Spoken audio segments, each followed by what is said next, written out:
Hello, beautiful people. I am Daisy, your hostess, and in this video, we're going to continue on with part 2 of Ernest Holmes' book titled Creative Mind. It is in the public domain. Now, this book was referred to us as those that have been following along, and thank you so much for being a part of my community, my beautiful subscribers. I appreciate you very much, and I am excited every time you do put a comment. It's nice to know that we're traveling on this road together. So the book titled Three Magic Words by U.S. Anderson, one of the things that author did as he was moving through the chapters, he was making recommendations of other books to read. So this is one of those recommendations by U.S. Anderson. So I decided, let's see what else inspired that man to write that book. And this book, Creative Mind by Ernest Holmes, is in the public domain. So my recap real quick for part 1. It's all about, in my opinion, establishing what this creative mind is. And so he does take us back to the beginning. And he mentions that in the beginning was the Word. So just interesting that if you go to the American Museum of Natural History.org, AMNH.org, and look up their explanation of the creation of the world, can science explain the creation of the universe? And that's a really big question, because according to science, we use the laws of nature as our blueprint. And the thing is that they go to this big bang, right? And here there's a limitation according to science. This theory, this explanation creates a limitation that now, in their attempt to describe the origin of the universe, it brings us to what they know as the first cause. But they're always stuck with the one thing when it comes to science, and I don't know if you've thought about this, but if the universe emerged by itself, it was caused by what? An uncaused cause. That's such a moronic oxymoron. So in a way, it puts us all in a weird place. What was that first cause? Here in this book, Creative Mind, Ernest Holmes is inviting us to entertain or suspend our own beliefs, and is offering us the story from the Bible, Genesis, even though he doesn't quote it. Many of us that are familiar with the story of Genesis in the beginning, because that's what he titles the first section, in the beginning, there was the Word. And so from this Word emanates everything. And when we think about our lives, think about your life, and do you remember back in the old days where they used to say a man's word was something, it weighed something, it meant something? To nowadays, I'm not so sure that means anything unless you begin to know the man, the person, and you've got to live with this person to understand, do they keep their word? But back then, that word meant something because it was creative, it was powerful. And from the nothing, we create something. And think about it today, that we still are doing it, and how important it is for us to realize the weight of our words. That's just me thinking and sharing with you. If we could really understand the power that we have. Because without the word was not anything made that had been made. And that's biblical. I did like when the author mentioned that man is made to be a companion of the infinite, but that we need to arrive at this exalted state because we have the freedom to choose. And as we have, I believe, life experiences, and I'm thinking about my own life experiences and how I've changed in the softness, in the allowing of the flow. Through these experiences, I've realized when I've struggled, it's been so hard. But when I flow and allow this energy to work through me, it just seems to be life so much easier and so much sweeter. And it's a shame that, we have to get through all those hard experiences to realize how beautiful it is when we are co-creating, when we are connected to the one mind. And that was another thing he mentioned about the dual mind. More really the concept of duality. It's almost like you can't be serving two masters. You can't have evil and good. And when we think about, this is just kind of a common sense thing, if God is the creation of all that is beautiful, then how could something good be creating evil? By creating man, man is the one that creates evil. We are the weapons of mass destruction. We are the ones that bring fear. We're the ones that are creating poverty. We are the ones that are creating all the strife that we see in the world. In a sense, because it's all in mind. If we have you ever noticed when people put their minds together to do good, what comes out of it? Good. It's almost too simple to accept. Which brings me to one of the points that he mentioned about, the natural law, and he mentions, meaning this author, Mr. Holmes, the law obtains through all nature, that as a person sows, so must he reap. So as we begin to elevate our thoughts, it can only be that we're going to be bringing into the world good things.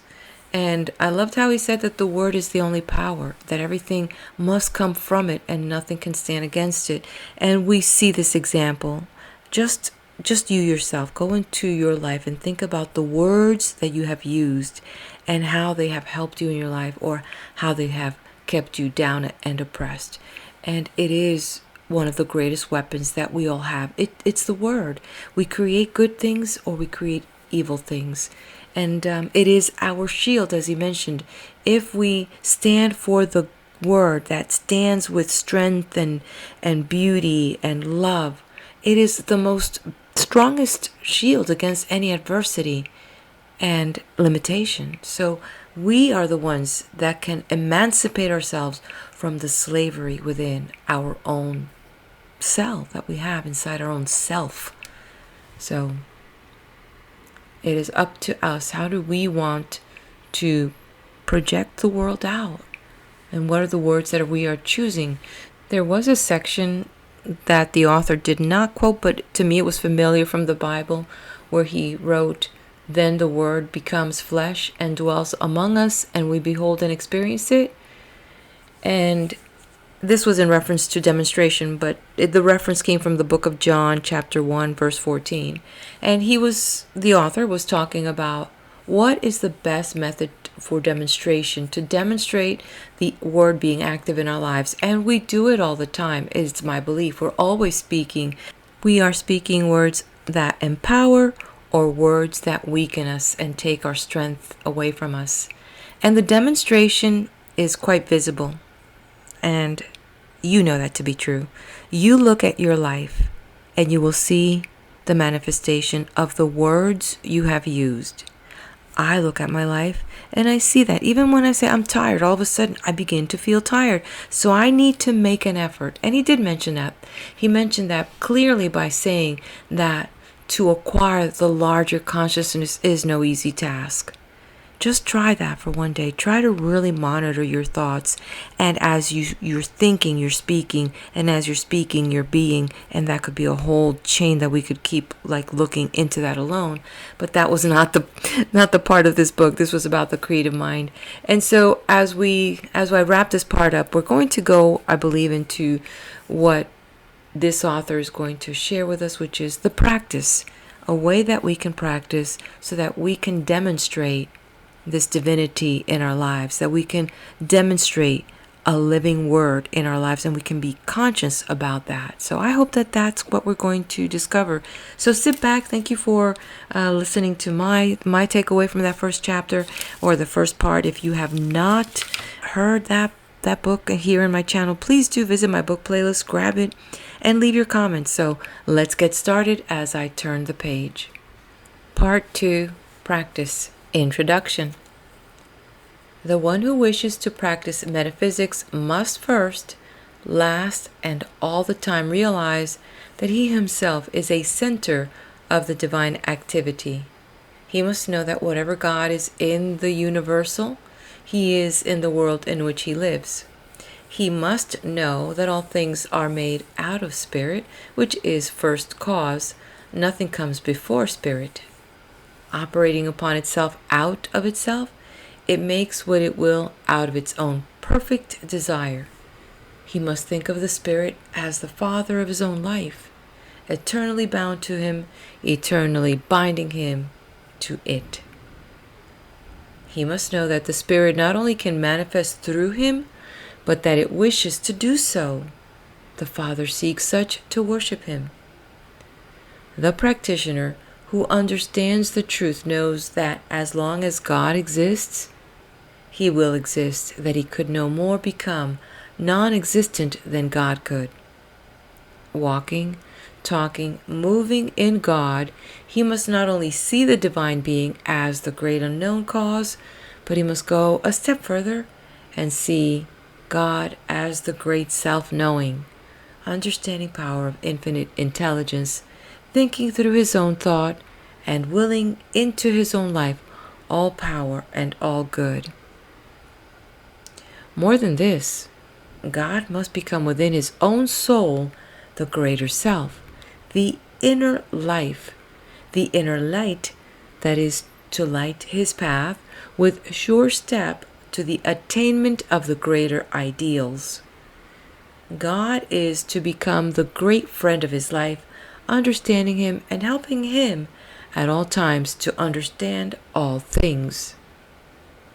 No more books, no more teachers, no more preachers, creeds, or candlesticks will he ever need. The old methods must vanish into their native nothingness as the great realization that God is all in his life dawns upon his awakened thought. Naught is the squire when the king's at hand. Withdraw the stars when dawns the sun's brave light. He must know that not height, nor depth, nor any other thing can come between the soul and its perfect creator. Too long have we listened to people. Now our own soul shall speak in a language that is unmistakable. Now shall we ourselves become masters of all life and interpreters of all mysteries. Now my Father and I are one. As the Word of God goes forth and sets in motion the all law, so must we realize, because we are the one with the Word, that our own thought has the power of expression. The one who wishes to heal must come to see all evil as impersonal, fastening it to no one, but realizing that it is simply false thought. The healer knows that the word which he is to speak will destroy this false impression, and by erasing it, it will vanish. There should be absolutely no sense of responsibility beyond speaking the word in positive faith, knowing. All struggle belongs to the old order. In the new peace takes the place of confusion. Faith answers the cry of doubt and fear, and the word is supreme. We must know that our word is law and cannot be set aside by the false thought of the world. Every time that we state a truth, we must know that that truth destroys all that is unlike itself and frees the thought of the one whom we wish to help and to heal. This word must become the new law which frees. People are sick because they think sickness, and will be healed only when they turn from this kind of thought and begin to think in terms of health. The same power used in two ways. There is only one power, but we use it in two ways, either to destroy or to save. The blessing and the curse are one and the same thing. The power of mind used either affirmatively or negatively. The word used in fear and doubt, or in faith and assurance. You do not have to understand material philosophy or be learned in the books of the human race. All these things may be good in their place, but to one who understands the greater laws of life, they are as simple babblings. An infant crying in the night, an infant crying for the light, and with no language but a cry. We no longer cry. We know. We no longer ask if there be a God or if we dare to speak to him lest we die. We do not analyze, dissect, affirm, or deny. We know. We trust our own word because first we know in whom we have believed. The sooner the one who is striving to attain will realize that truth must become revealed through his own soul and not that of another, the sooner he will attain. We must then become immune from the race suggestion of an hypnotic power that sets itself up as an authority. There is no other authority than your own soul, as there is no law but that your soul has set. Leave authorities to smaller minds and to those who need a leader because of this, their own self-confessed weakness, and be free. Dare to stand amidst the eternal way and proclaim your own atonement with all the power that there is, was, or ever will be. Practically, the whole human race is hypnotized, thinking whatever it is told to think. We get our concepts from our physical environment. We say, see sin, sickness and death, misery, unhappiness and calamity. And this concept we are giving to the creative, impersonal mind. And so we are making a law for ourselves that will produce what we believe in. Do we really know what law means? It means that which will exact the utmost farthing from our thought. Like produces like, attracts like, creates like. If we could see our thought and take a picture of it and of our conditions, we would see no difference between the two, for they are really but the inside and the outside of the same thing. We cannot make affirmations for 15 minutes a day and spend the rest of our time denying the thing which we have affirmed and affirming the thing which we have denied and obtain the results which we seek. We send out the word and it sets the power in motion. Then we think the opposite thing, which neutralizes the first word, and zero is the result. We cannot demonstrate one iota beyond our mental ability to conceive and steadfastly to embody. Infinite as creative power is, receptive and quick as it is, it can only become, to us, what we first think into it. God can do for us only what He can do through us. Dare to say, behold, I am He. Great men have come and gone, and behold, a greater now stands here where I stand, and I am that one. The world will laugh and perhaps scorn. The Christian world will hold up its hand in holy horror lest you blaspheme. The unchristian world will smile knowingly. Neither the one nor the other will understand, but the understanding of either counts for nothing. You are now free, and your freedom will yet save the world from itself. The great soul finds within himself the divine companionship which he needs. He finds within himself the peace which passeth all understanding, and the power to do all things. All power. He speaks, his word is law, and it is done unto him of all the power there is. His word knows itself to be the law of life unto all for whom it is spoken and who receive it. Healing the sick. We shall be called upon to heal all manner of disease, to comfort the sorrowing, and to bring peace to the distressed. First, we must heal ourselves. When we are healing others, we are also healing ourselves. A healer's work takes place within himself. This idea of sending out thought and holding thought is all a mistake. Things come into being not only by taking thought, but by knowing that the word is infinite. This word is in your own mouth, and there alone can it be spoken. Here your responsibility begins, and here it ends. In your own mouth. You must feel no responsibility for the recovery of your patient, for it brings confusion and disturbance to be always wondering if it's working. It must work, if you have the sure faith and your patient is receptive. You are dealing with the same power that said, "Let there be light," and there was light. If your patient is suffering from a belief that he is dying of some dread disease, you must know that when you speak the word, it will destroy this false belief and set him free. There must be no doubt about the power in the word which you speak. It should be said in perfect calm, in peace, and with absolute faith that it will work. And this word then establishes the law of life unto the patient. It casts out all fear. It destroys all false sense of a material life and realizes that all is an expression of a perfect God, and so leaves nothing that can sin, be sick, suffer, or die. When you are as sure of this as that you breathe, when you truly know within yourself, your patient will be healed, provided he also believes. If he does not believe, it is not your fault, and you will have done for him all that can be done. Denials. Some people teach the use of denials. This must be settled by each individual for himself. Here and at all times, we must settle every question from within and not from without. No living soul can say how another should or should not work. Beware of the danger of a self-appointed authority. This danger is as apt to come into new thought as it was in the old.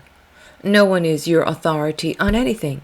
Let us look into the philosophy of denials.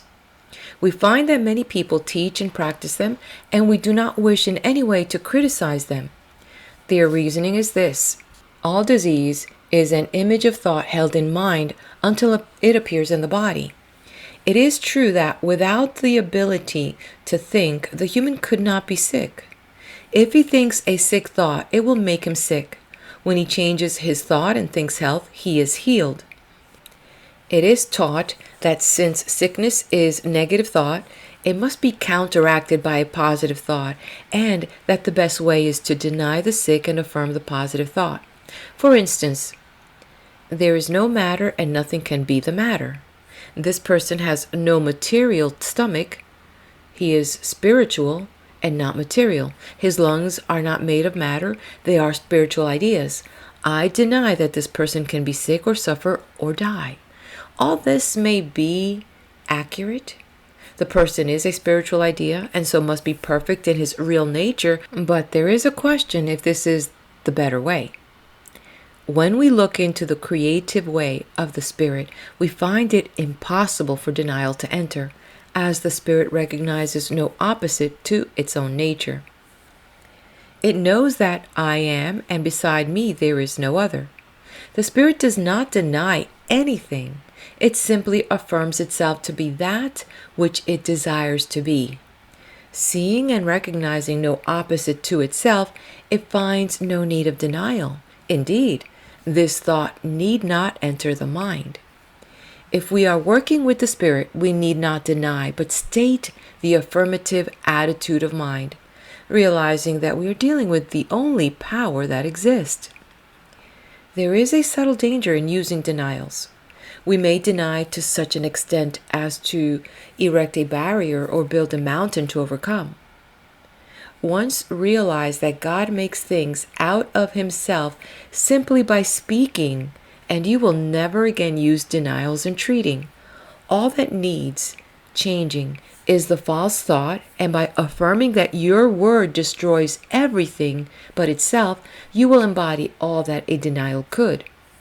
In those systems that teach denials, we find that the more enlightened ones are gradually using the affirmative method, and as this is the growth of experience, there can be no doubt that it is the better method. Of one thing we may be sure: the Spirit never denies. It simply knows that I am. The use of affirmations. The affirmation is the great weapon of the healer. It is in alignment with the way of the original creative spirit and is the true use of the word of all power. We need only to say that our word is the law unto the case and calmly state what we want to be done, and then say and do nothing that contradicts it and wait for the fulfillment of that word. There is a power that operates on what we say, and it is done unto us, and we need have no fear about the results. If I am treating Mary Jones, I need only say I am helping her and go to work within myself to realize that she is now a perfect being made in the image of God. I must know that I am destroying all imperfection. When I know within myself that I am speaking the truth and realize that she is perfect, the healing is done as far as I am concerned. If she receives, she is healed. I am not responsible for her receptivity. Know that there is a power that corresponds to your own mental attitude, and you will see that the way you are believing is what makes things happen the way they do. Always believe in what you are doing. Never see the negative side of life. Never talk about it or listen to talk of other people, and never think about or see imperfection, and you will have no trouble in making demonstrations. The highest attitude of mind. The highest attitude of mind from which all else springs is one of perfect calm and absolute trust in the Spirit. The one who can with perfect confidence look into the future and with perfect ease of mind rest in the present, and who never looks backward, but who has learned to be still in his own soul and wait upon the Spirit, he is the one who will the most completely demonstrate the supremacy of spiritual thought over all so-called material resistance. Be still and know that I am God. Non-resistance. Resist not evil, and it will flee from you. Here is a statement of one of the great laws of our being. When we resist, we make a mental image of the thing we are fighting, and that tends to have it created for us. When we learn to look only at what we want and never at what we do not want, we will no longer resist anything. Suffer it to be so now. You need not try to change the world. Let it alone. All people are doing the best they can. No one needs to be saved but yourself, and the sooner you realize this, the sooner you will attain. Get over that holier-than-thou attitude. It is an illusion that many people suffer from, especially in the religious world. The world is all right. It is not going to hell. It is on the way to heaven.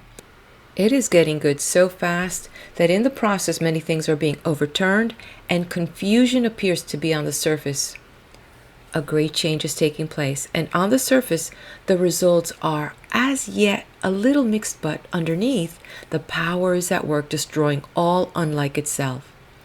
In time all will come to see this. What a load of responsibility we assume that we were never meant to carry. Remember that in the divine plan no mistakes are made, and that if God could have done it a better way, it would have been done differently. No souls are lost, for all live and move and have their being in God. And God is not a God of the dead, but of the living. For in the sight of God all are alive. Too long have we believed in the negative simply because we have allowed ourselves to become hypnotized by a few strong-minded people and by those who have imposed upon the race a mass of false philosophy. Be alive. There is no place in the new order for dead ones. The true metaphysician is alive to all that is useful.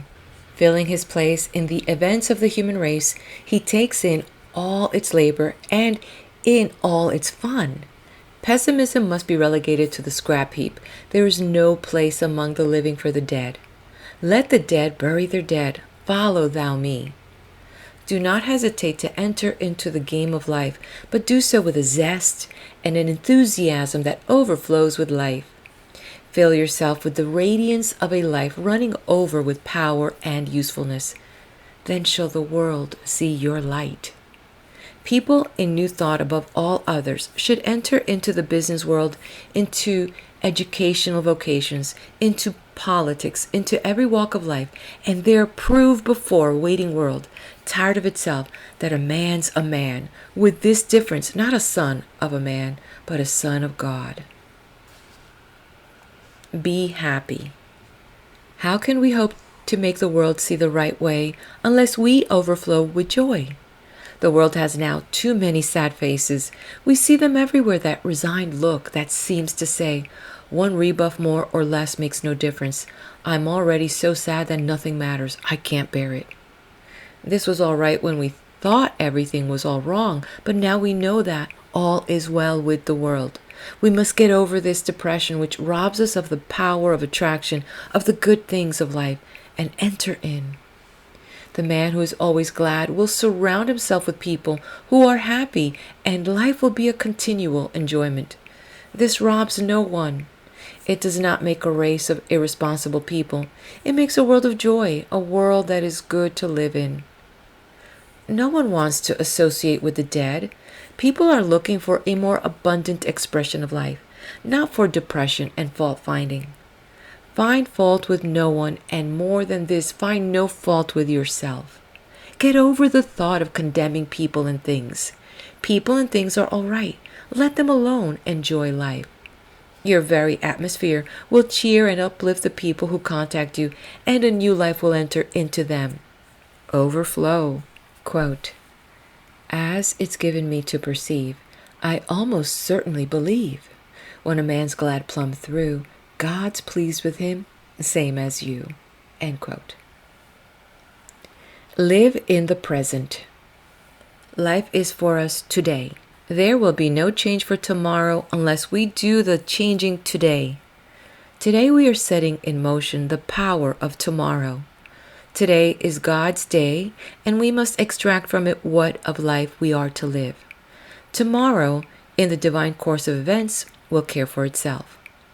The soul that learns to live in the great gladness of today will never weary of life, but will find that he is living in an eternal here and now. Now, all good is his.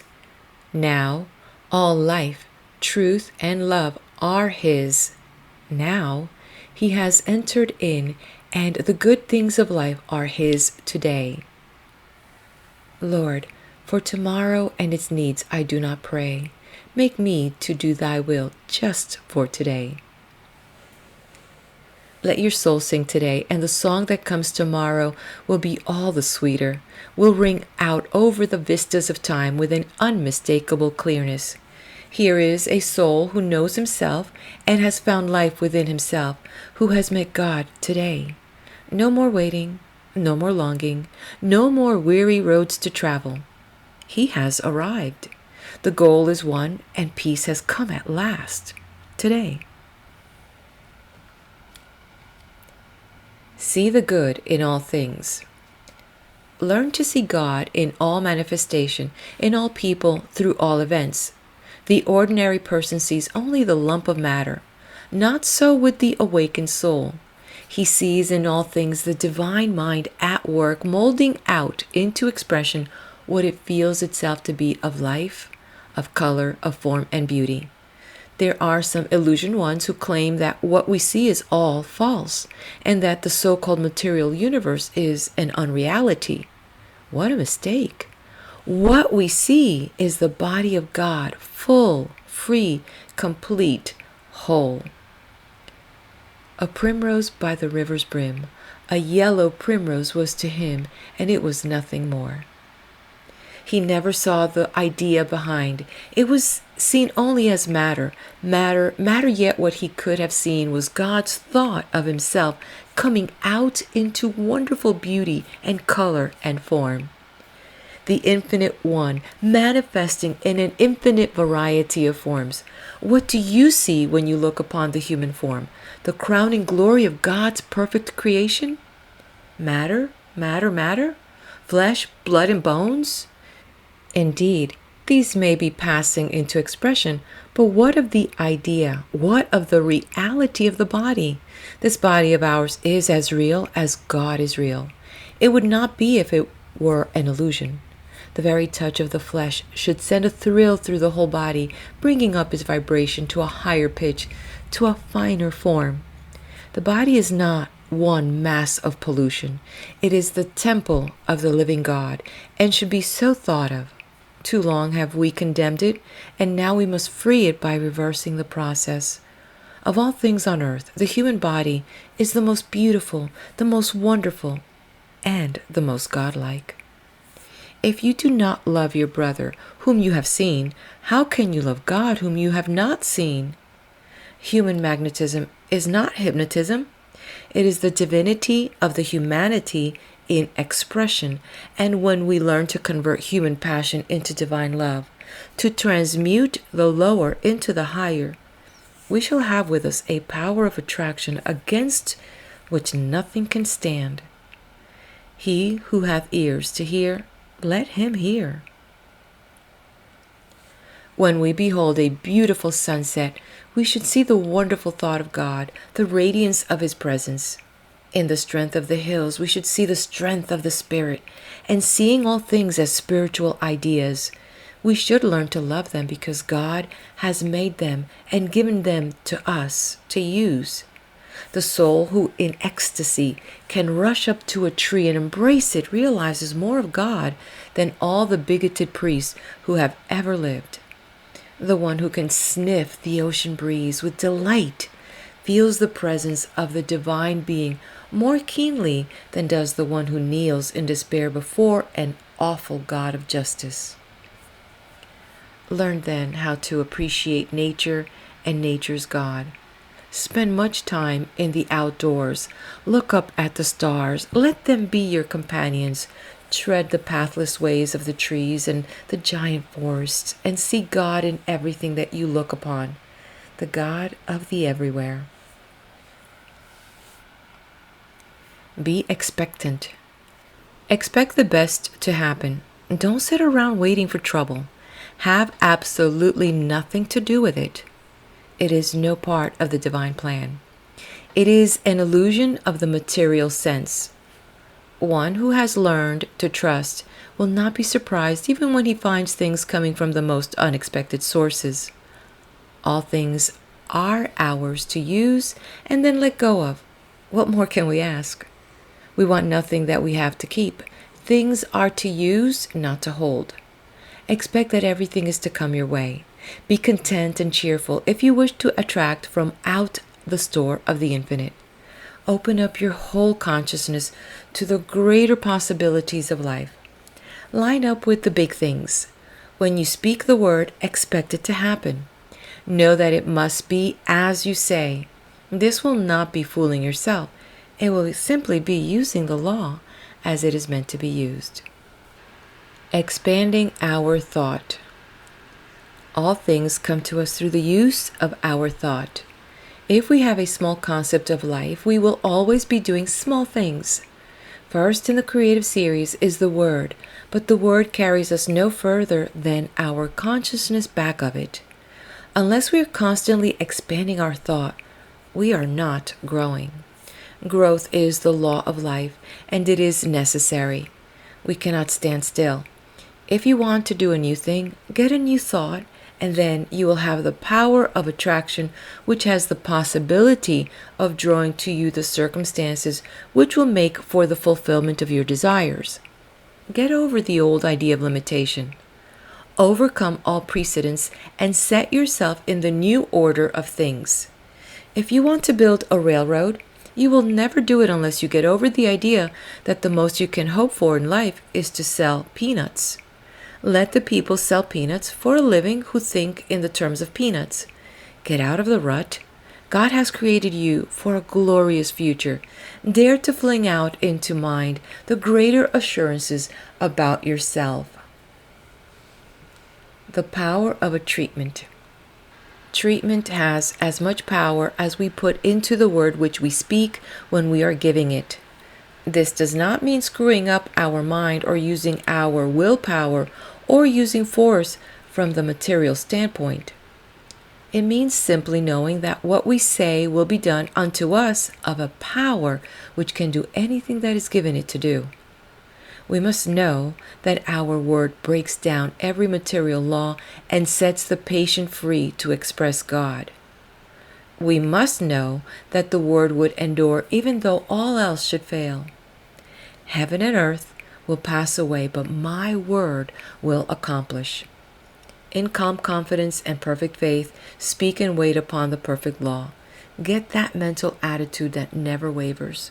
Be sure, and it will be done. Repeating the treatment. One treatment would heal anything if it were not for the fact that people are constantly receiving false suggestions from the outer life. As it now stands, we should treat until we get results, always expecting that it will happen at once. Every treatment should be complete And at the close, we should always realize that it is done.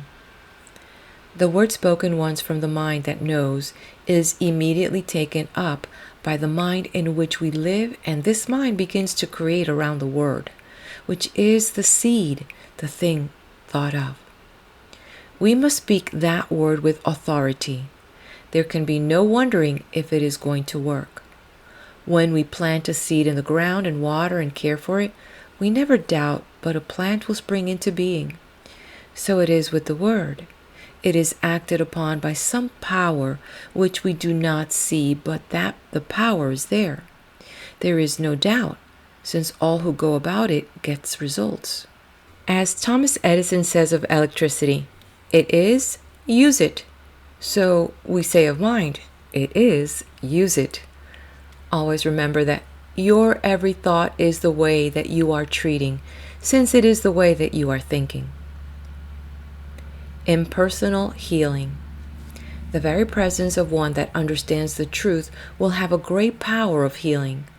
The reason for this is that we are all in mind and we have with us at all times our thought.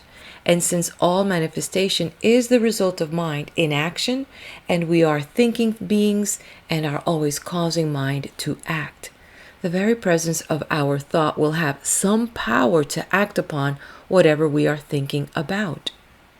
We are dealing with a power which in itself is limitless. We limit it, and so it cannot become to us the bigger thing. Of itself, the power is the same that made the worlds, and it cannot realize any sense of limitation. Quote, they could not enter in because of their unbelief and because they limited the Holy One of Israel. End quote. Stop limiting things. Things are as big as we make them, no more, no less. There is room at the top. Get on top of everything and dare to dominate the earth. All things are given us to use. Make use of them. Everything is limitless, and we must see the truth that the fault is not in the law, but in ourselves when we fail, not with God, but with humanity. Dare, dare, dare. Think of the bigness of things in the universe. Think of the number of grains of sand, the profusion of all life, and never again limit anything. All is yours to use. Jesus would never have become the Christ unless he had the courage to say, "Behold, I am he." You will never attain until in some degree you are able to say the same thing of yourself. We must learn to reach out and take what is meant for us, the greater life, the all good. People say, yes, but how do you do it? Simply know that God makes things out of himself by speaking the word, and that in your own life you can do the same. All people can think, and all people can speak, at least mentally. This is all that you need to begin on. The word is at the center of all creation and is first cause, the starting point of all that you see. The word is in your own mouth, and all that you have to do is to speak it. The trouble is that we are speaking the word, and in the next breath we are denying its power by saying something that contradicts it. If the word is the way that God creates, it is the right way. If it works for God, shall it not work for us? As yet, our word is more or less imperfect, but more and more it will become perfect, and so the outer condition will be brought up to the inner word. All words have as much power as we put into them when we speak. The word is already in our mouths. That word is all that you will ever need to bring happiness, health, and success to you. Do you wish to live in a perfect world, people with friends who love you, surrounded by all that is beautiful and pleasing? Do you wish to have the good things of life? There is but one way, and that way is as sure as that sun shines. Forget all else and think only upon what you want. Control all thought that denies the real, and as the mist appears before the sun, so shall all adversity melt before the shining radiance of your own exalted thought. The prodigal son remained a prodigal only so long as he chose to do so. When the thought came to him to return, he was greeted by the Father with outstretched hands. So shall we find that when we turn to that world which is perfect, there will be something that will turn with us, and we shall behold the new heaven and the new earth, not in some far-off place somewhere beyond the clouds, but here and now shall we become free.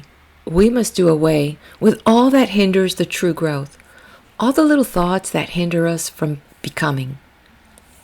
Human strife comes from the thought that there is not enough to go around. Forget it.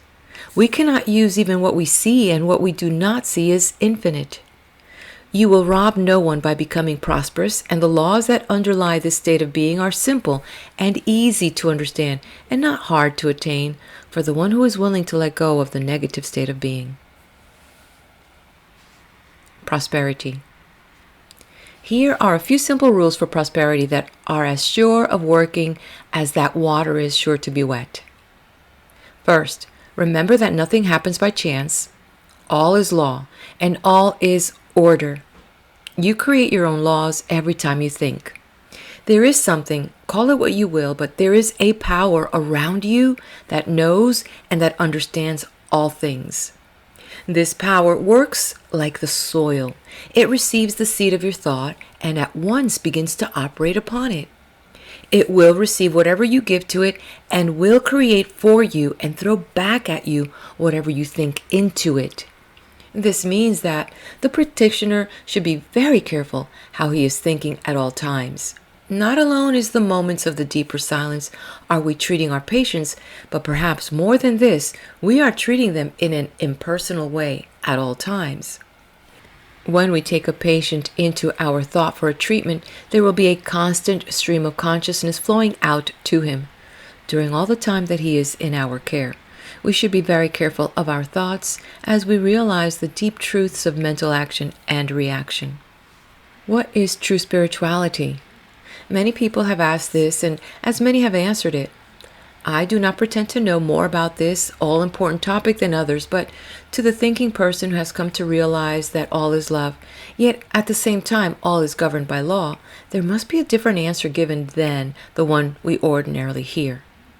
The average religious person thinks that spirituality must manifest in some unnatural way, such as giving up all personal pleasure and becoming resigned to whatever happens, that we must give up most of what life holds here, that in some far-off future perhaps we may attain. This was not the case with the person of Jesus. We have more accounts of his being at feasts and weddings and similar gatherings than at other places. His first miracle was performed at a wedding feast, and we must remember that here he even turned water into wine for the pleasure of the guests of the house. Perhaps we have made a mistake about what true spirituality means. Other people think we must live some kind of an excluded life in order to obtain. Perhaps this may be true of the weak ones. But what of the world? What of the busy street? Is it not to be saved also? Jesus spent much time with the common people as well as with the rich. And it is certain that he also spent much time alone with the Spirit. What is the Spirit anyway? We all answer, why, of course, it is God. Where is the Spirit? It is present at all times and in all places. True spirituality must simply mean coming to realize the presence of this Spirit. It must be coming to rely upon it more than anything else. The one then who is the most spiritual is simply the one who relies the most, that is all. No matter where he is, he must rely, he must trust, he must believe. We do not have to give up anything but negative thought and act. We do not want to do anything that contradicts the forward march of the unfoldment of spirit, so all that we think and do must be in line with that which is right. But who shall say what is and what is not right? Remember this forever. Only your own soul shall say what is right and what is wrong. To thine own self be true, and it shall follow as the night the day. Thou canst not then be false to any man. Look to no one for guidance. This is the blind leading the blind. The Almighty has put the truth into your own soul. Look there, and there alone for it. Many people seem to think that for a person to look spiritual, he must have no color in his face, have some kind of faraway truth. He must be peculiar either in its looks or in the way he dresses. To the one who knows the truth, both praise and blame sound alike, but from the human standpoint, at least a person cannot help being amused at the way in which the world judges true spirituality. My idea of true spirituality is that a person should live a perfectly normal life, entering into and enjoying all in life that is clean and good. He should place himself absolutely under the divine guidance. Other than this, he will seem just like other people, neither better nor worse. Get over all kinds of unnatural thought and remember that all is good. Neither criticize nor condemn people or things. You are spiritual insofar as you trust in the Spirit at all times, in all places, under all conditions. In order to do this, you do not have to seclude yourself from the world.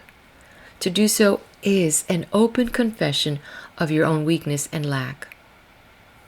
There are moments when it is best to be alone with the power. From these moments, we gather strength. To keep that strength to ourselves is pure selfishness. Walk, talk, live with the human race, hand in hand with all people and unified with all events. Live and love and learn. Be natural and normal. If you seek to enter some other way, it must all be done over again. For no one lives or dies unto himself, but unto all people. The Church of God. The Church of God is not built with hands. It is eternal in the heavens. It is not lighted with candles.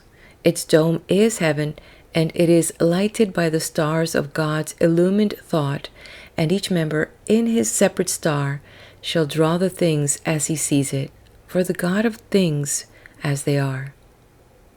Here all people recognize the God within their own souls and ask for and see no other God. When you look upon all creation as the perfect work of a perfect God, you will become a member of this church. I doubt very much if the Church Universal admits members from the church individual. When you can see in the saint and the sinner one and the same person, when you can realize that one who kneels before the altar and the one who lies drunk in the street is the same one, when you can love the one as much as you do the other, no doubt you will be able to qualify. As it now is, we have too many preachers who do not understand, that have no purpose, too many prayers, too many creeds, too many teachers that have no message, too many churches, too many learned people, and too few thinkers. The kingdom of heaven cometh not by observation. It is the still, small voice within the soul that speaks. The expanded thought will never wish to join or be joined to. Nothing human can contain it. It feels the limitation of form and ceremony and longs for the freedom of the spirit, the great outdoors, the great God of the everywhere. Alone in the desert, the forest, or by the restless ocean looking up at the stars, we breathe forth these words, with only my Maker and me. The path to prosperity. The healing of conditions is no different from other healing. All healing is the constructive use of a mental law which the world is gradually beginning to understand something of. Again, we must reiterate the principle of all life. We are surrounded by a thinking medium from which all things come. We think into it. It does the rest. Since we are thinking beings and cannot stop thinking, and since creative mind receives our thought and cannot stop creating, it must always be making something for us. What it will make depends absolutely and only upon what we are thinking, and what we will attract will depend entirely upon our holding thought to the complete exclusion of all that would contradict it. It is not enough that we should sit down and say, I am one with infinite life. This must mean more than mere words. It must be felt.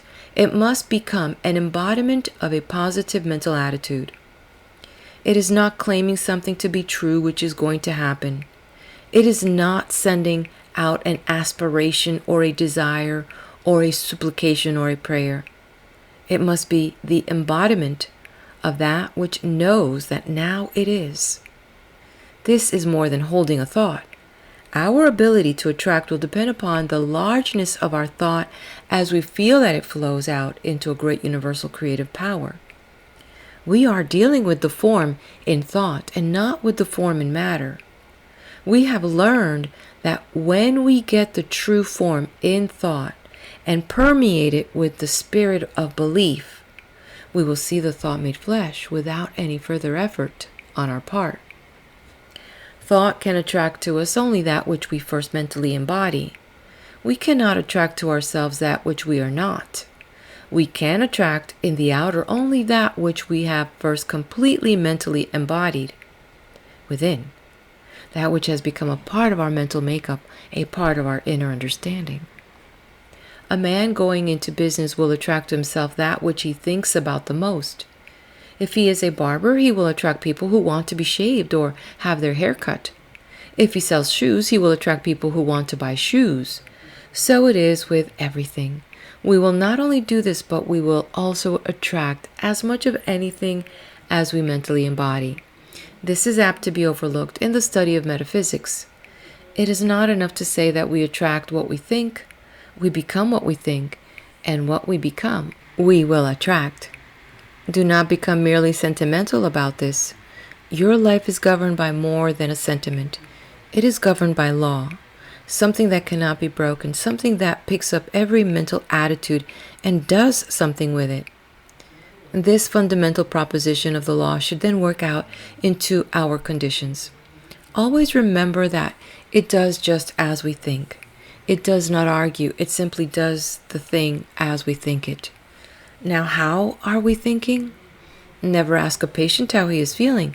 Ask, how are you thinking today? This is the only thing that matters. How are we thinking about life and our conditions? Are we receiving the race suggestion? Are we saying that there is not enough to go around? If we are saying this, it is our belief, and there is something that will see that it becomes a part of our expression.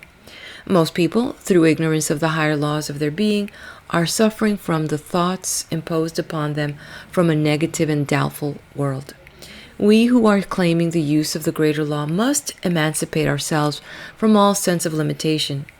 We are not to be governed by the outer confusion, but by the inner realization.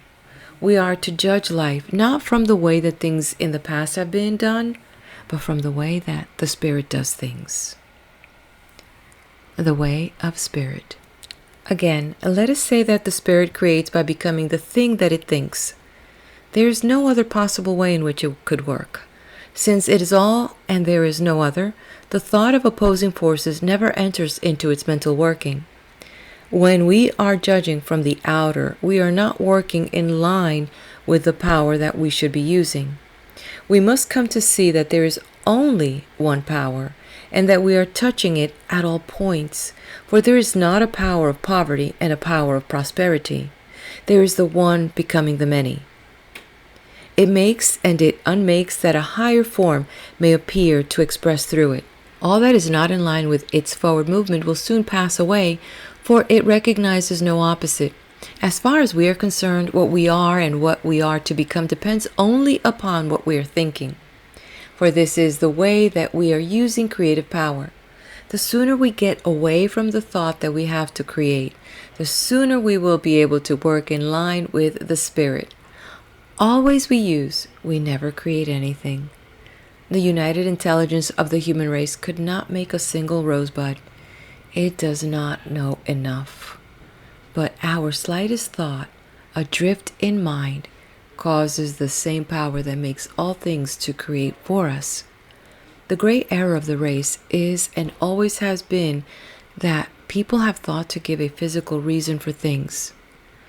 When that reason has not answered the problems of life, they have sought out some other reason just as physical.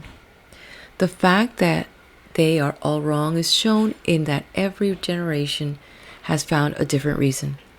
When truth is found, it will also be found that it never changes to suit the whims of the human fancy. This is proven by the fact that whatever of the real truth the race has discovered has never been changed. The truth that was revealed to the prophets of old has never changed. It is the same today as it was thousands of years ago. Whoever touches truth, no matter in what generation, will always get the same answer. The great truth that was revealed from Moses to the time of Jesus is the same truth that is still revealed to all who will accept it. It is simply this: we are now living in a spiritual universe governed by mental laws of cause and effect. Moses saw it mostly from the standpoint of the law of cause and effect, an eye for an eye. What does this mean? It means, as Jesus said, as a man sows, so shall he reap. Moses saw the law. Jesus saw not only the law, I am come not to destroy, but to fulfill. But he saw behind the law the reason for it, and revealed behind all law the great lawgiver, a God of love, working out the great inner concepts of his own being in harmony and in beauty, filled with peace, causing the sun to shine alike upon the just and the unjust. Jesus did not try to overcome the use of law. He understood all law, and he well knew that all law was at his command. He did not break the law, he fulfilled it. So we must find that all is at our command through these same laws. The person who understands law and complies with it will have no difficulty in demonstrating that it is as true for him as it ever was for anyone else. What then are the laws underlying prosperity? The first is this, and we must not try to escape it: thou shalt have no other gods before me. This me is spirit. We are then to trust only in the activity of spirit for what we need. But the world will say, human things come through human agencies. This may be true, but we must realize that the power we are dealing with also has within its own mind all people and all things. We do not have to treat people. What we have to do is to embody principle. Principle may use people, but that is no part of our responsibility. Ultimately, all is spirit, and spirit, which is the beginning, is also the end of all manifestation. I am the Alpha and the Omega. Our life, then, is to be governed by spirit. We need look no further. It will do for us all that we will ever ask, provided we believe. Why then has it not done so? The answer is that it has already done so, but we have not received it. The Spirit may offer, but we must accept the gift before it can be made. Behold, I stand at the door and knock. We must understand that this receiving is a mental process. It is one of mentally taking. The way we are using mind through our thought is the way that we are treating ourselves for prosperity. So simple, and yet we have not understood it. If a person says, I have not, he will not receive. If he says, I have, he will receive. To those who have shall be given, and to those who have not shall be taken away, even that which they have. This is a veiled statement of the law of cause and effect. When you send out into mind the thought that you have not, it accepts the idea and takes away from you even that which you have. Reverse the process and say, I have, and it will at once set to work to create for you even more than you now possess. You will readily see then that you are not dealing with two powers, but with the one, and that it operates through your own thought, doing unto all even as they believe. The level of consciousness. Since all is mind, and it is done unto us as we mentally think, all life is simply a law of thought and activity of consciousness. In our life, the power flows through us. If we provide a big receptivity, it will do a big thing. If, on the other hand, we only believe in a small way, the activity must be a small one. The Spirit can do for us only what it can do through us. Unless we are able to provide the consciousness, it cannot make the gift. Few people have a great consciousness, and this explains why so few excel. The power behind all things of itself is without limit. It is all power, and in us it has to become what we make it. We carry within our own soul the key to all expression, but few enter in. The door is not seen with the physical eye, and as yet but few have gained the ability to see. The majority merely look, realizing then that while the power is limitless, it must become operative through our own thought. We shall see that what we need is not some greater power, but that what we really need is a greater consciousness, a deeper realization of life, a grander concept of being. We must unify ourselves with the great whole, the person who dares to fling his thought out into universal intelligence with the positive assurance of one who knows and dares to claim all there is will find that it will be done. God will honor his request. On the other hand, the one who fears to speak lest God will smite will find himself smitten of the law, not because God is angry, but because it is done as he believes. We have a right to have and should expect to have in this world all that will make for the comfort and for the luxuries of life. What matter how much we have if we rob no other soul to get it? Shall not the power that so lavishly spreads itself out into nature gives to us its highest expression all that we can ask? We dishonor God when we claim less than all, until we can expand our thought so that we shall be able to say also, I am. We need not expect to get great results. The soul that knows its own divinity is the great soul before it all else must bend. To it all else must gravitate. Enlarge your thought processes, away with the little personal thoughts of things, and dare to think in universal terms about all things. The universe is running over with good. It is for you, but you must believe and then take it. Do you dare to believe that your own word is invincible? When you speak it, how do you feel? Is it limitless? Is it all power? Is all power given to you in heaven and on earth? Are you one with the only power that there is? Until you can say yes to all these questions, and not simply believe them, but know them, you cannot hope to attain. It is useless in making a demonstration to beg for things as well beg that water should be wet or that fire should be hot. Things are, we must take them. Your word has only the power that you put into it, no more and no less. We are all held accountable for every word that we speak because all is the action and the reaction of mind. We are our own heaven and our own hell. We start a new enterprise and wonder what the chances of success are. Have we realized that the outer is simply the inner manifested? When we go to a new place, we shall find there only what we have taken with us. If we have taken success, we will find success. If, on the other hand, we have taken failure, we will find failure. This is the law. None can avoid it. None need try. Every living soul is a law unto his own life. There is no law but my own soul shall set. Nothing can come upon the path of the soul but that thing that the soul attracts. Practice for prosperity. Prosperity is in our own hands to do with as we will, but we will never reach it until we learn to control our thought. We must see only what we want and never allow the other things to enter. If we wish activity, we must be active in our thought. We must see activity and speak it into everything that we do. The spoken word shall bring it to pass. We speak the word, it is brought to pass of the power that we speak into it. We can only speak the word that we understand. The activity will correspond to our inner concepts.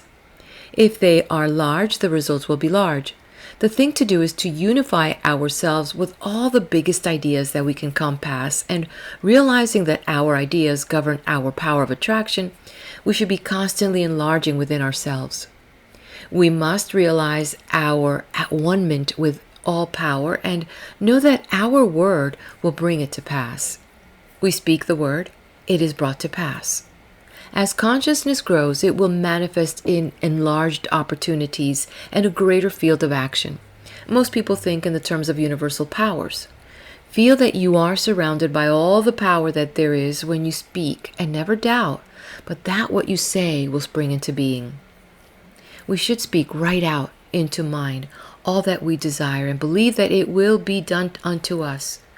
Never take the time to listen to those who doubt. We observe that their philosophy has done but little to save the world or themselves. Here again, let the dead bury the dead, and see to it that you maintain in your own thought what you want, letting go of all else. Think only what you want to happen, and never let yourself get mentally lazy and sluggish, taking on the suggestion of poverty and limitation. See yourself as being in the position that you desire. Mentally dwell upon it, and then speak with perfect assurance that it is done, and then forget it and trust in the law. This will answer all needs. If you want to do this for someone else, all that you will need to do is to think of them and go through the same process of mind action. You will be sending out the truth for them, and mind being always active will not contradict what you have said.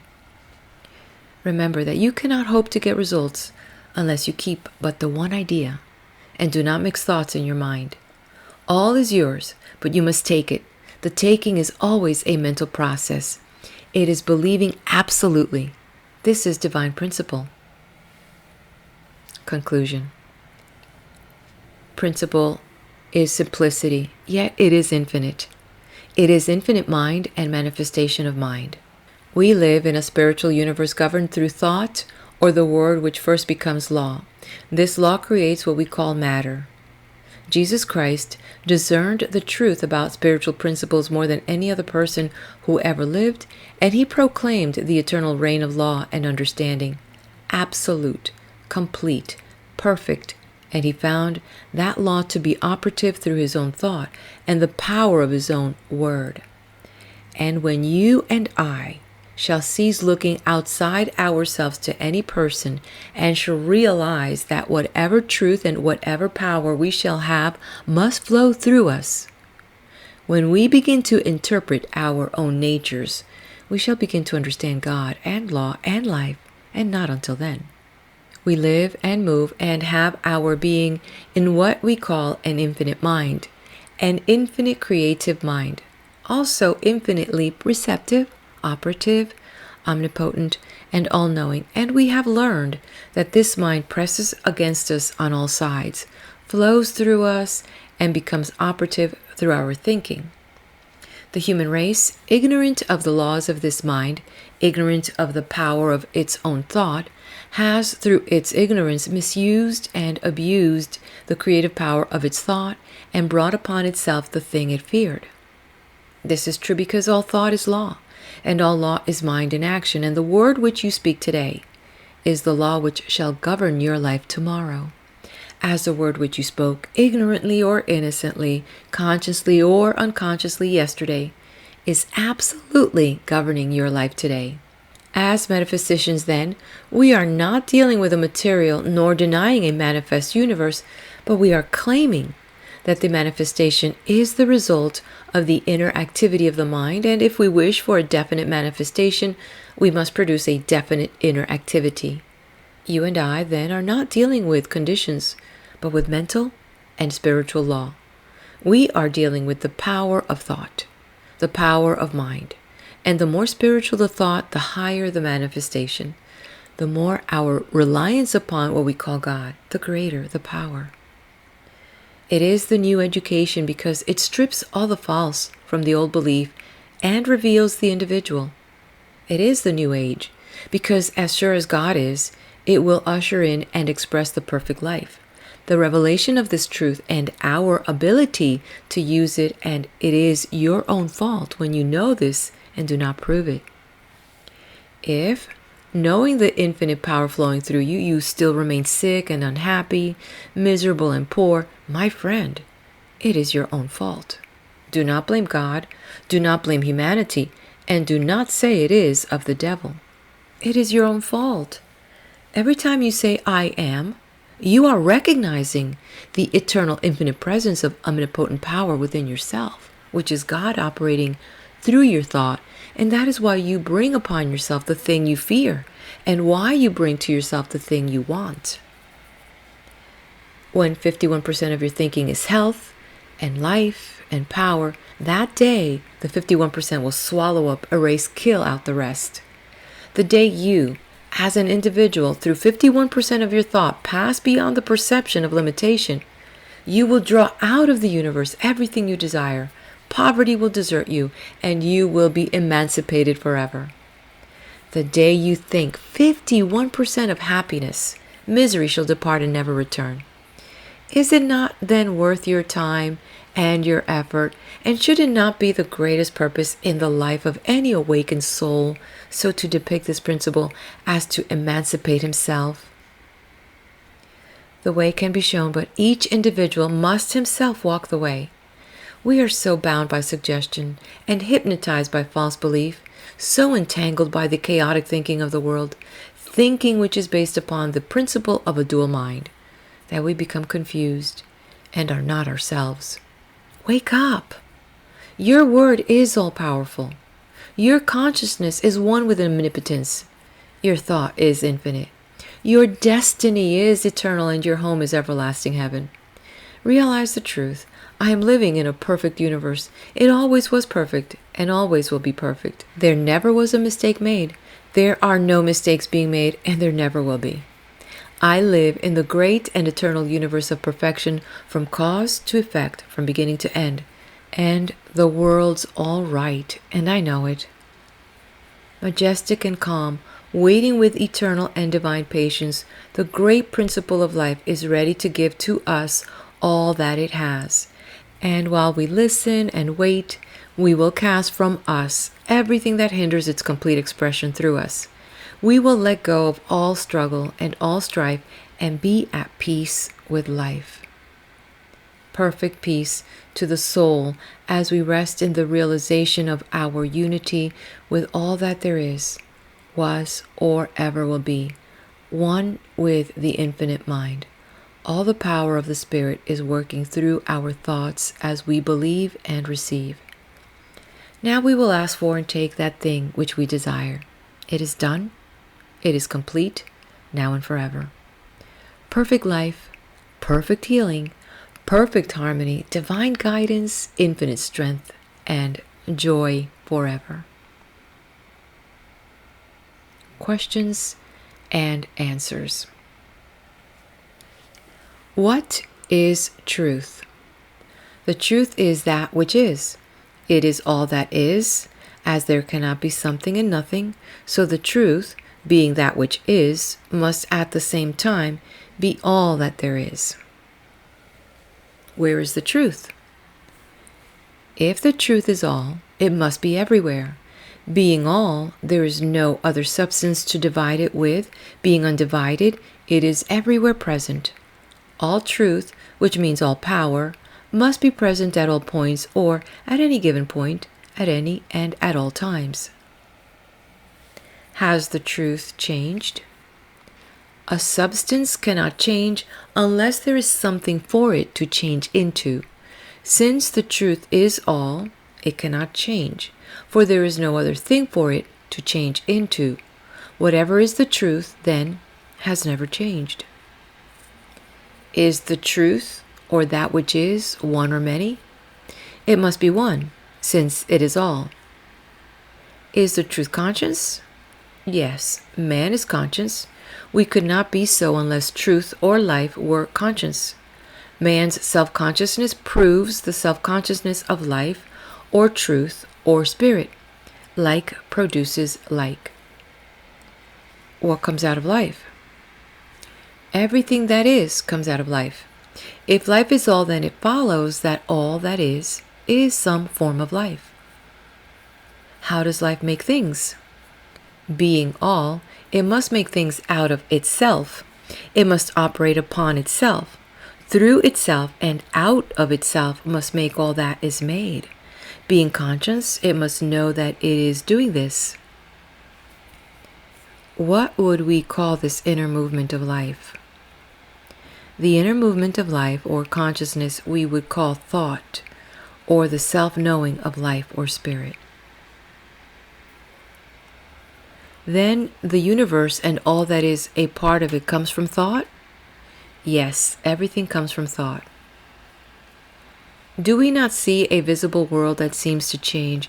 And if we do, how is it that it could come from something that never changes? Yes, we do see a changing world, but back of it is a changeless substance. The thing that changes is the thought or form. The substance from which this form comes never changes.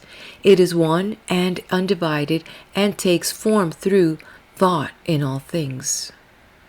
We prove this when we resolve all things into one source. All material things, so-called, can be reduced into formless substance, the sole activity of which must be thought, or the movement of intelligence upon itself. What causes form to change? The intelligence behind it. Is there nothing in the universe then but life, thought, and form? These are all. If this is true, what is physical law? Physical law is simply the result of the inner movement of life. If things and laws are the result of the inner movement of life, then does it not follow that thoughts are things? Yes, all things are simply thought forms. How long does thought last as form? As long as the thought is held in life or mind. Does the thought of life, mind, or good ever change? From all that we can know, the thought of God seems to change. That is, planets change, take form, and again become formless. When we realize that all this can take place without ever changing the substance behind it, we see no reason why God's thought could not change and ever build up a higher form. Indeed, this is one of the teachings of ancient wisdom, that while reality never changes, the form that it takes is ever changing. What is man's place in the creative order? Man is a thinking center in mind, reproducing in a smaller scale all there is in the universe. Does this not make man's thought creative? In a certain sense, it does. What we call creation is not making something out of nothing, but it is thought taking form. And as man thinks, and as thought must take form, then it must follow that man's thought must take form in mind and so become creative. What is our thought? It is the activity of that something within that can say, I am. What is the difference between God and man? The very fact that man can say, I am, proves that he is. Since he is, he must be made out of life and must be some part of all that there is. This being so, man must be a part of God's consciousness. The difference would be in degree only. He must be as much of life as he recognizes himself to be. Is all of man's thought creative? Yes, all or none. If one thought produces, then all must. If this be true, how is it that man seems to be so limited? Because he has thought limitation, and thoughts are things, and will always make the thing thought of. In reality, the very fact that man's thought can limit him also proves that it could free him from all limitation by simply changing his thought. But why is man so made that he can think two ways? This is a question that can be answered only in one way. Unless a man can think as he wants to think, he would not be a man at all, but simply a piece of mechanism. Man is an individual, and that means self-choice, backed by a power that will produce the thing chosen.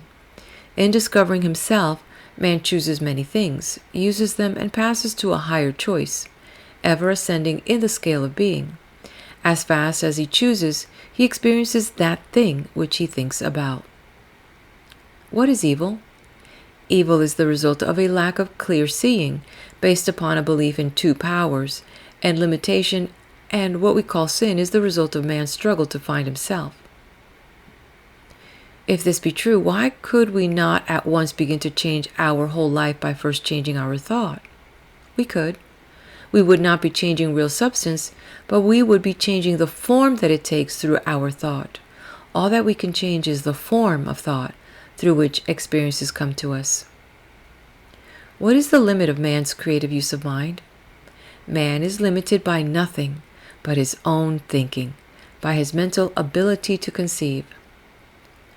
What is meant by mental conception? All things are produced by thought. The thing produced from mind is first formed in thought. Thought molds mind into form. But do we not have to act? We cannot think without acting. An inactive body is the result of an inactive mind. In using our creative powers, how far do we have to consider the conditions under which we live? We do not have to consider them at all. Conditions are the result, the effect, and not the cause. We create them as fast as we think. How would a person start to change conditions? By first changing thought, and by realizing that we are not dealing with an illusion, but with the great reality. Then by acting as though we already have what we think. How long would it take to do this? As long as it would take to let go of all negative thought and embody all positive thought. This would depend entirely upon the individual and his mental ability to control thought. What would hinder us the most? Ourselves. No one gives to us but ourselves, and no one takes from us but ourselves. Can no one else help us? Only to a limited degree. While we may be helped by those who understand the law for a time, yet sooner or later we must ourselves take the creative responsibility of our own lives. Others may think for us for a few moments a day, but we think for ourselves all the time. But does not God help us? Yes, God helps all, but must do it through law. All's love, yet all's law. How should we pray? By giving thanks that we already have that thing that we pray for, by completely believing and by never doubting. When ye pray, believe that ye have received, and ye shall receive. We must be sure that in no way shall we think, act, or talk, or read about limitation. We must all be a law unto ourselves. Definitions. God, infinite spirit, self-knowing mind, life, truth, intelligence, love, all cause and all effect. That invisible power which makes all things out of itself by an inner action of its own thought upon itself. The visible universe. The ideas of God in expression, the body of God, expression of the divine mind, all visible life is an expression of an inner concept. Law. Mind in action. Law is not cause, it is effect. It is intelligence operating. All law is universal. Vibration. Not intelligence, but the result of intelligence. It follows cause. Thought. The activity of mind. Man. A thinking center in mind. Creation. Thought becoming form. The immaculate conception. Sin. Lack of understanding. Righteousness. Spiritual understanding. Sickness. Image of thought held in mind appearing on the body. Health. The realization of perfect life. Poverty. Limited thought. Riches. The realization of our unity with life, which is limitless. Consciousness. The realization of the fact that we are. Life. Consciousness of power and activity. Truth. That which is. Realization. An inner thought process whereby we become conscious of our unity with life. Absolute. Complete self-knowing. Causation. God, spirit, life, that which is. Intelligence. that which knows that it is. Unfoldment, the birth of ideas coming forth from mind. Illusion, belief in two powers. Soul, the inner creative life, the feminine receptive creative. Sense, not an illusion, but the faculties through which we contact life in its expression. Motion, the inner activity of life producing manifestation. Effect, the result of inner motion. The word, the activity of thought. Faith, positive mental activity. Fear, negative mental activity. Attraction, the drawing power of thought. Unity, one mind flowing through all and in all. Objective, life in its outer form. Subjective, life in its inner thought or form. Karma, the law of cause and effect, the result of past thought and action binding the ignorant and freeing the wise. Multiplicity, the bringing forth from the one of an infinite variety of form, color, and motion.